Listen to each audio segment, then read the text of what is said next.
But first, we focus on the weather. Good Wednesday evening, everyone. Thanks for joining us at 6. I'm Chris Pisano. It's been a dreary Thursday outside, and now we're gearing up for some significant rainfall. For the latest on what we can expect, let's check in with meteorologist Janna Brown. Janna. Well, Chris, so far today, we've only really seen sprinkles, the occasional light shower, and that's what we're dealing with right now. Doppler radar is showing just some very light returns, so you might only be seeing a few sprinkles and that's it. But a steadier rain is off to our south and west and will be moving in as we continue throughout tonight. So we've got this cold front that's back off to our west. We are definitely going to stay on the warm side of things as we go through the rest of the evening. Yes, skies are cloudy, but we've still managed to get into the low 60s today. Breezes have lightened up a little bit compared to earlier in the afternoon. Out of the south-southwest at about 8 miles an hour. Occasionally we gust back up to about 20. Temperature-wise, everybody is on the milder side, ranging from middle 50s in some of the hill towns, Charlemont, Worthington, Blandford, to the low 60s throughout much of the Pioneer Valley. Temperatures should drop a few degrees as we continue into tonight, but we are not going to see a big dip in temperatures until tomorrow morning. So wind right now is coming in out of the south. It should stay persistent, but gradually become lighter through about midnight. Once that happens, we'll see wind change direction. And you can see that here looking at our overnight planner. Some showers at 8 p.m., a steady rain 2 to 5 a.m. Wind is light and shifting more out of the north, so temperatures will start to drop. We'll be more like middle 40s by tomorrow morning. We'll have some showers kind of coming to an end in the morning with some high elevation snow showers as well. And then in the afternoon, temperatures rebound just a bit. We'll take a look at your full forecast in just a few minutes. Chris. Janna, thanks. Tomorrow, Massachusetts vehicle inspection stickers expire for the month of March, but the State Registry of Motor Vehicles says the system they use for stickers has been down now for 2 days. So what happens if your sticker's expired and then you get pulled over? Western Mass News reporter Sarah Granelli joins us live after speaking with a local police department about that very situation. Sarah? Chris, well, the RMV has asked all police departments across the state to use their discretion, saying to not give out tickets to those who have tried to get an inspection sticker yesterday or today. I just came to get my car inspected. Like many, Kate Granger learned on Monday that she wouldn't be able to get a new vehicle inspection sticker just yet. That's because the system used to give out the stickers, Apple's Technologies, is down. We stopped by the Chicopee Police Department and learned this is a nationwide issue. Our officers were notified that the vehicle inspection systems were down, which prevented any vehicle inspections being conducted from yesterday and today, which brings us to the end of March. On Tuesday, the Registry of Motor Vehicles posted this. It says the RMV has notified law enforcement and is asking for law enforcement's discretion to not cite those with expired stickers who may have visited a station on March 30th or 31st. We asked the public information officer for the Chicopee PD to see if they would be giving out any tickets. Our officers are using their discretion and keeping this in consideration for any vehicles that have an expired inspection sticker for the month of March. So all police departments will be notified when the machines are up and running again. Live in Springfield, I'm Sarah Granelli for Western Mass News. Thank you for that live report. The State Department of Children and Families, or DCF, is under the microscope tonight following the release of a report showing system-wide failures that led to the death of a 14-year-old autistic boy in Fall River. David Almond was under DCF's purview when he was pronounced dead from starvation back in October of 2020. The Office of the Child Advocate is now recommending changes for DCF to ensure no child ever faces that type of neglect again. Western Mass News reporter Audrey Russo is live for us in Springfield with more. Audrey? Officials with the Office of the Child Advocate say that there needs to be changes across the board. They admit that the COVID-19 pandemic did change the way that visits were held with families and also may have altered the way that people could see abuse in children. They're recommending changes with the reunification process with parents.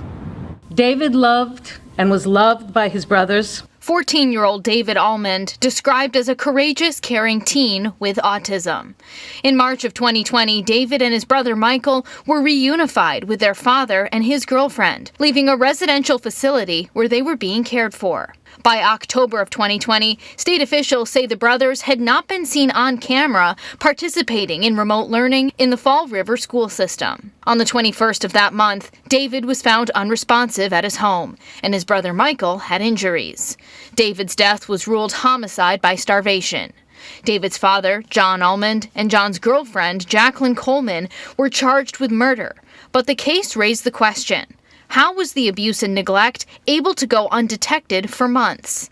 The Office of the Child Advocate, an independent agency called to investigate, says there was a multi-system failure with the Department of Children and Families at the center. The decision to reunify was a serious error that unfortunately was compounded by the pandemic. OCA officials say the boys were seen through virtual visits with DCF and that it would have been harder to mask their neglect had the visits been conducted in person.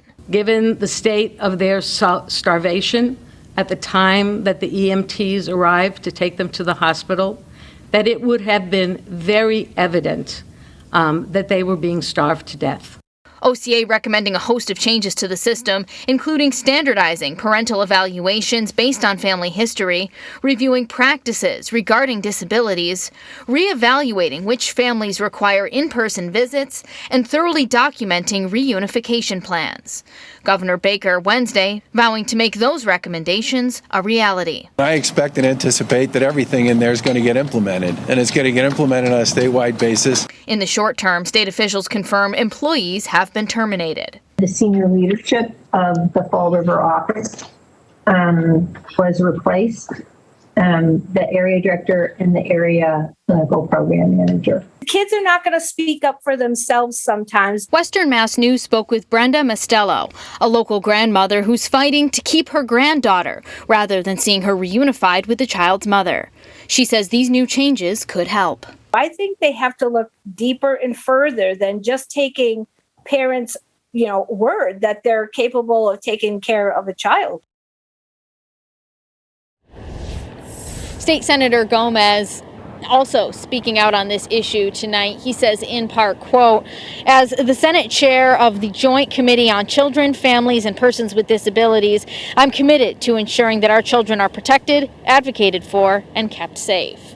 Reporting live for Western Mass News, I'm Audrey Russo. Audrey, thank you for that live report. The Department of Public Health releasing today's latest COVID-19 data. The state's positivity rate over the last week sits at 2.53%, and there were 36 new deaths from the virus.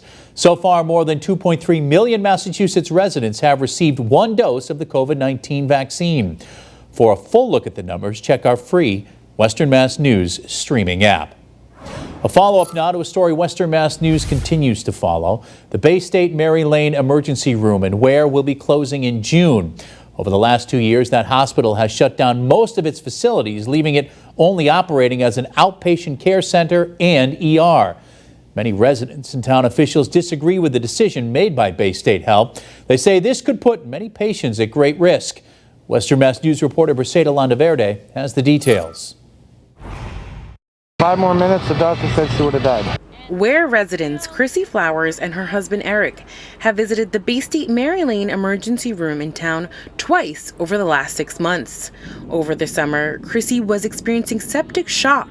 Her husband immediately rushed her to the ER. Mary Lane stabilized her within 15 minutes and got life flight her over to the trauma center. The couple says if they had to travel any further, they're unsure if their 3 children would still have both of their parents. They would have lost their mother that night. They are frustrated with the recent news that the emergency room and outpatient care facilities at Bay State Mary Lane will be closing in June of this year. Bay State Health issued a press release in January saying in part, quote, despite our significant investment in this location during the past several years, patients are choosing to receive care in other locations. Alan Whitney, the chairman of the Ware Board of Selectmen, tells Western Mass News they are disappointed in the lack of concern for the residents of Ware. We just want them to come to the table with, good intentions and talk to us and help us either shop this hospital around to somebody that might want to use it and provide health care for the area, or work with us on a plan to shut everything down and take care of the building. With the closing of the ER, that leaves residents with the option of going to Bay State Wing Hospital in neighboring Palmer. A bridge that connects the two locations and is the fastest route is set to close for construction next spring. With no hospital and no bridge, Whitney says this could put critical care patients in danger. It's already a good 20 minutes to get there. You add the bridge traffic, now you're at 40 minutes. And construction on this bridge would add more travel time to patients and emergency responders. You start adding travel time into it, it complex the issue at hand for any emergencies heading to that facility. The couple says if nothing else can be kept at the site, at least keep the emergency room, which saved Chrissy's life. What if it was their family that was in need? 5 more minutes, you know? Right. What if it was their family that 5 minutes would have killed their family? And then had 3 kids lose their mother, you know? The town is asking Bay State to consider keeping the emergency room open until at least the bridge construction is complete. We have reached out to Bay State Health for comment, and at this time, they have declined our request. In Ware, Briseida Landaverde for Western Mass News.